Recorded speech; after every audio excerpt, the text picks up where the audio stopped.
اگر تم نیکوکاری کرو گے تو اپنی جانوں کے لیے کرو گے، اور اگر اعمال بد کرو گے تو ان کا وبال بھی تمہاری ہی جانوں پر ہوگا۔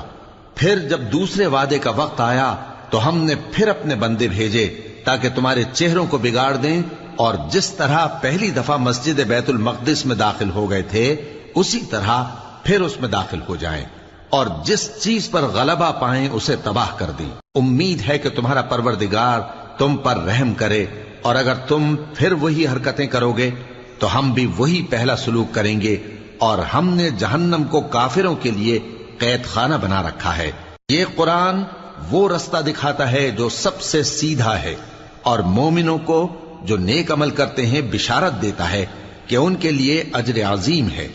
اور یہ بھی بتاتا ہے کہ جو آخرت پر ایمان نہیں رکھتے ان کے لیے ہم نے دکھ دینے والا عذاب تیار کر رکھا ہے۔ اور انسان جس طرح جلدی سے بھلائی